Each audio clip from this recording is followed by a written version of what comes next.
This is the weekly sales meeting for December 15th, 2024. My name is Chris Fleming. You can reach me at chris@cdmediaconsulting.com or go to our website at cdmediaconsulting.com. Today's topic, what's in a habit?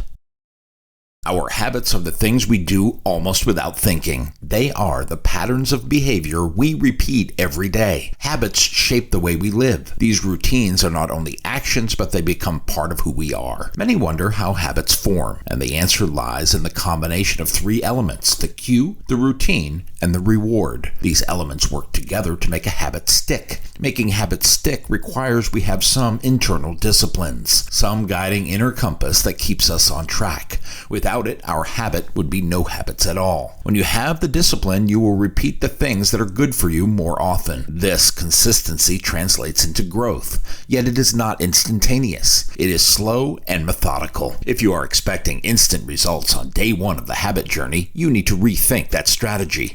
Charles Duhigg is a Pulitzer Prize-winning journalist and author. He is best known for his book, The Power of Habit. His writing focuses on the science of habit formation. He explored how habits influence individual and organizational behavior. Duhigg's research blends psychology, neuroscience, and real-world examples, all to explain why habits form and how they can be changed. He describes the habit loop, which starts with a cue or trigger, followed by the routine, and ends with a reward. If someone feels stressed, the cue, they might eat a snack, the routine, and then feel relief, the reward. Over time, the brain learns to expect this reward, so the action becomes a habit. This loop keeps us repeating the same behaviors, sometimes without even realizing it. Research shows that habits make up about 40% of our daily actions, so close to half of what we do each day is automatic.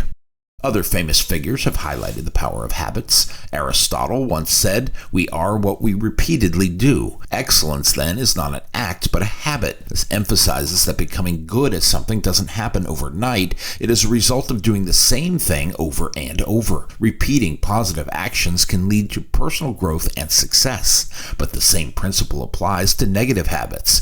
If we repeat bad actions, they can have a harmful effect over time. A key factor in habit formation is repetition. The more we repeat an action, the more it becomes part of our routine. Scientists say it takes between 21 and 66 days to form a new habit, depending on how complex it is. If you are trying to make a habit of brushing your teeth, it might take a few weeks, but if you want to start running every morning, it could take longer. The consistency of repeating the action every day is what makes the habit stick. Habits are influenced by our environment. Our surroundings play a big role in shaping our behavior. If you keep healthy snacks on your kitchen counter, you're more likely to reach for them. So if you leave cookies in plain sight, you may find yourself eating them more often. The environment can serve as the cue that triggers the habit. Psychologists call this the cue-dependent nature of habits. It means we are more likely to engage in certain behaviors based on the things we see or experience in our space. Willpower and discipline are often linked to habit formation, but studies suggest that relying only on willpower to form a habit may not be enough. Willpower can fade throughout the day as we use it to make decisions. This is known as decision fatigue. Instead of relying on willpower, setting up systems or routines can help. Laying out workout clothes the night before can make it easier to exercise in the morning. It reduces the number of decisions you need to make. Wendy Wood is a renowned psychologist. She is a professor of psychology and business at the University of Southern California. She authored the book Good Habits, Bad Habits. In it, she explains the science behind habits. In her work, she explains that habits help us free up mental energy. By turning repetitive tasks into habits, we don't have to think as much about those actions. This saves our brain power for more important decisions. As a result, we can focus on bigger tasks and goals, knowing that our basic routines are running on autopilot. Habits are like shortcuts for the brain, allowing us to do more with less effort. Yet not all habits are beneficial. Bad habits can be tough to break because of how the brain is wired. The same habit loop that creates good habits can also reinforce negative ones. Take smoking. This is a habit that often follows the same loop. A smoker feels stressed, the cue, smokes a cigarette, the routine, and then feels calm, the reward. To break this habit, it is important to change the routine while keeping the cue and reward. A person can find a new way to relax when feeling stressed, such as going for a walk or practicing deep breathing. Breaking a habit isn't about stopping a behavior, it's about replacing it with something else. Research suggests that replacing a bad habit with a good one is more effective than trying to quit the bad habit outright. That is because the brain still craves the reward it expects from the habit loop. By replacing the negative routine with a positive one, the brain can still get its reward, but in a healthier way. Benjamin Franklin reminded us of the importance of good habits. He wrote, "Your net worth to the world is usually determined by what remains after your bad habits are subtracted from your good ones." He highlighted the value of focusing on building positive habits and the impact of reducing negative ones. Our habits shape not only our personal success, but how we contribute to the world around us. There are also strategies that can help in building and maintaining good habits. One effective technique is called habit stacking.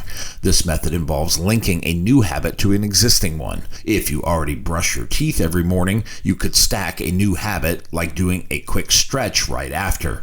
By tying the new habit to the old one, it becomes easier to remember and follow through. Another useful strategy is setting small, achievable goals. Often people fail to form habits because they aim too high too soon. If your goal is to read more, start with 5 minutes a day. This can be more manageable than trying to read a whole book in one sitting. As you meet smaller goals, you build confidence and momentum. This makes it easier to repeat daily. This gives the habit staying power. Data also suggests that tracking progress can help maintain habits. Studies reveal that people who track their progress are more likely to succeed. Keeping a journal or using an app to track how often you complete a habit can make a big difference. Seeing your progress can serve as a reward in itself, motivating you to continue. Why do we count everything? It is to track that progress and to understand what our version of good looks like. Sellers who don't wish the results to be public should think about finding another profession. James Clear is a best-selling author, speaker, and an expert on habits and behavioral change. He is best known for his book Atomic Habits. Here, he explores how small, consistent changes can lead to big improvements over time. Clear's work focuses on the science of habit formation. He talks about the 1% rule. This rule states if you get a mere 1% better at something every day, over time, those small improvements will add up to massive change. He says habits are the compound interest of self-improvement. The same way that money multiplies through compound interest, the effects of your habits multiply as you repeat them. This means that even small positive habits can have a big impact if you keep doing them on the regular. Peer support can also play a role in habit formation. When you surround yourself with others who have similar goals, you are more likely to succeed. Whether it's a workout buddy, a study group, or an online community, having others hold you accountable can make it easier to stick with a new habit. The social aspect creates a sense of commitment. Knowing that someone else is expecting you to follow through can be a powerful motivator. Do you have a selling buddy who can hold you accountable? Jim Rohn once said, "Motivation is what gets you started, habit is what keeps you going." Motivation might inspire us to begin something new, but it is the habit that allows us to continue. Motivation can fluctuate, but habits become a stable part of our routine. The habit is what keeps us on track, even when we don't feel particularly driven. Habits shape much of who we are and what we do.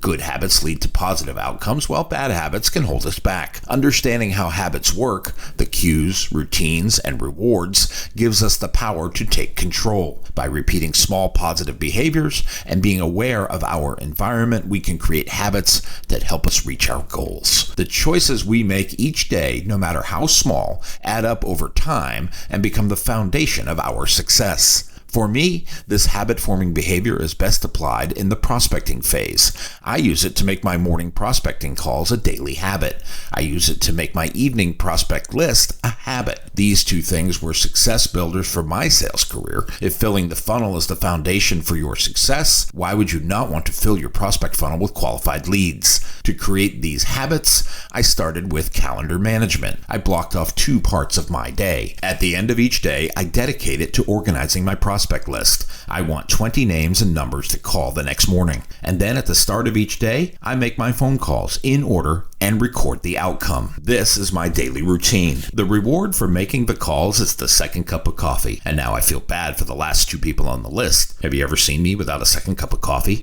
The reward for having the list at the end of the day was the end of the day. The cue was having the fresh list on the desk next to the phone, ready for the first call when I arrived at work. The routine was formed by blocking the calendar time. It was a non-negotiable time for me to prospect, and I did it twice a day. By blocking the time on the calendar, it became a forced habit. It could not be ignored as it was in plain ink. And I put it there. Failure to execute would be like calling myself a liar. You first need a trigger, then repeat the action enough times that it becomes part of your routine. Reward yourself for doing well. It's like training a puppy, except you are the puppy. The more you repeat the cycle of cue, routine, and reward, the more solid the habit becomes. It starts with having the discipline to choose to move forward. Once you have the discipline, it's easier to continue. If you lack the discipline, you can build in a penalty for skipping a planned routine. Build in a disincentive for not doing it and holding yourself to it. Add to your daily call count or secure meeting requirements. Pay the price to make the routine stick, because discipline leads to habits. Habits lead to consistency, and consistency leads to growth, and growth is what we all seek. My new book, 21st Century Sales Success, is now available on Amazon.com. If you like what you have heard here today, please consider ordering a copy or two. You can always send one to a friend. Go to cdmediaconsulting.com right now and follow the instructions to order.